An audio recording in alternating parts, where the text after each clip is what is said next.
Video we are gonna cover about mental status examination. ये क्या होता है और इसको हमने क्लाइंट से प्रैक्टिकली लेना कैसे है, ठीक है। तो ये मेरे पास Oxford book of psychiatry open है। मैं आपको बहुत आसान वे में बताऊंगी कि आपने क्लाइंट का मेंटल स्टेट एग्जामिनेशन किस तरह से असेस करना है। तो इसकी ना ये बेसिक हेडिंग्स हैं और ये आपके फिंगर टिप्स पे होनी चाहिए कि इसमें क्या क्या चीज़ आती है। अपीयरेंस एंड बिहेवियर, नंबर 2 पे स्पीच, नंबर 3 पे मूड, नंबर 4 पे thoughts, perceptions, cognitive function and insight. और ये बहुत ज़्यादा थरो चीज़ें हैं, डिटेल में आपने लेनी है, ये कोई छोटी चीज़ नहीं है। अब मैं आपको बताती हूँ कि इसके मैंने आसान वे में क्वेश्चंस ऑलरेडी प्रिपेयर करके रखे हुए हैं। जब मैं क्लाइंट से हिस्ट्रीज़ लेती थी, हिस्ट्री के बाद मोस्टली लिया जाता है मेंटल स्टेट एग्जामिनेशन, ठीक है। तो इसमें मैंने सारी चीज़ें कवर की हैं, लाइक मूड एंड इफ़ेक्ट आ गया, उसकी स्लीप प्रॉब्लम्स, ईटिंग प्रॉब्लम्स, मतलब हर तरह का एस्पेक्ट कवर हो रहा है। तो ये कुछ क्वेश्चंस हैं, आप उससे इजीली पूछ सकते हैं, आप स्क्रीनशॉट ले सकते हैं।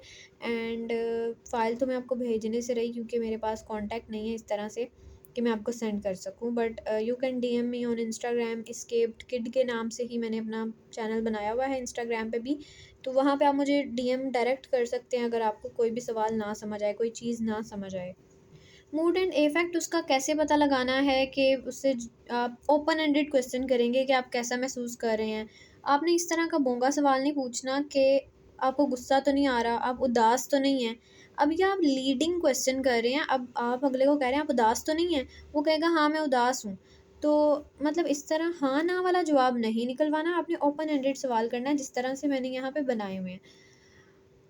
उसके बाद आपने ये अगर डिप्रेसिव पेशेंट है ना, तो ये सवाल बहुत अच्छे जाते हैं कि आप उनकी पिछली रूटीन पूछ रहे होते हैं कि पहले जो वो काम करते थे ना, डिप्रेसिव पेशेंट वो काम करना छोड़ देते हैं।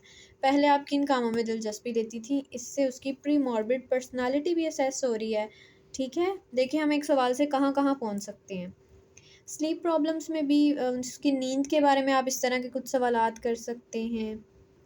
सेल्फ केयर में उसकी जो स्किज़ोफ्रेनिक पेशेंट्स होते हैं ना, स्किज़ोफ्रेनिक साइकोसिस सिवियर डिप्रेशन के साथ, उनकी हाइजीन बहुत बुरी होती है। वो अपना ख्याल नहीं रख पाते, ठीक है। नहाना धोना हर चीज़ उनके लिए बहुत मुश्किल हो जाता है। डिप्रेशन का पेशेंट भी अपना ये सारी चीज़ें नहीं करता, और मतलब इर्द गिर्द उसकी जो लाइफ की फंक्शनिंग है वो ख़राब हो रही होती है और दूसरे भी उससे अफेक्ट हो रहे होते हैं। तो ये वाला सवाल उसकी बेसिक सेल्फ केयर को डील करेगा और इस तरह की चीज़ें आपको पता चल जाएँगी। फिर ईटिंग में भी डिप्रेशन जो डिप्रेसिव पेशेंट होते हैं उसकी ये सारी चीज़ें ही वेल फंक्शन्ड नहीं होंगी, ना खाना-पीना उसका ठीक होगा, ना सेल्फ केयर, ना सोना। तो ये जो था डिप्रेशन के लिए ही थे। लेकिन जनरली ये जो जितने भी सीवियर डिसऑर्डर्स हैं ना, उनके लिए ये सारे सवालात फिट जाएँगे।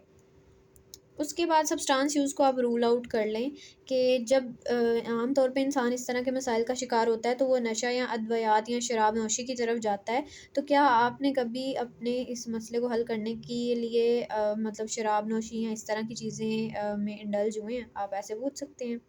आपने उसको इतने गंदे अंदाज में नहीं पूछना कि अच्छा तुम सिगरेट पीते हो, तुम शराब पीते हो, बिल्कुल भी नहीं। आपने नॉन जजमेंटल वे में बहुत प्यार से, मतलब एक जो साइकोलॉजिस्ट की टोन होती है उस वे में पूछना। अब इस सवाल की खूबसूरती देखें कि बनाया कैसे गया हुआ है, कि ये नॉन थ्रेटनिंग सवाल है। अब मैं अगर आपसे पूछूं अच्छा तुमने कभी सिगरेट पी है, तो ये कितना उसको थ्रेटनिंग सा सवाल जा रहा है, वो बताना ही नहीं चाहेगा आपको। लेकिन इस तरह से आप शेप कर रहे हैं क्वेश्चन को, the way you ask your question बहुत ज़्यादा इम्पैक्ट पड़ता है क्लाइंट पे। फिर सेल्फ हार्म भी होता है, स्किज़ोफ्रेनिक पेशेंट या कोई सीवियर पेशेंट्स को इश्यूज़ हो ना, तो वो सेल्फ हार्म पे भी जाते हैं। तो ये सुसाइडल थीम्स को भी आप एलिसिट करवा रहे होते हैं, सुसाइडल आइडिएशन को रूल आउट करवा लें यहाँ पे इन सवालों से, ठीक है।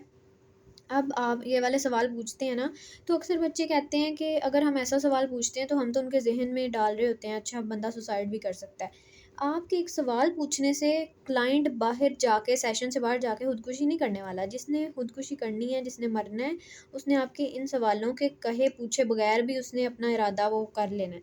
तो आपने बिल्कुल भी गिल्ट में नहीं जाना कि मेरे इन सवाल पूछने से क्लाइंट पे अच्छा उसको आइडिया तो नहीं मिल जाएगा कि मैं सुसाइड कर दूँ, ऐसा कुछ भी नहीं है। ये वाले थोड़े से इररेलेवेंट हैं, आप देख सकते हैं इन सवालों को। ये ओवरऑल एक पीडीएफ बना हुआ है मेरे पास। तो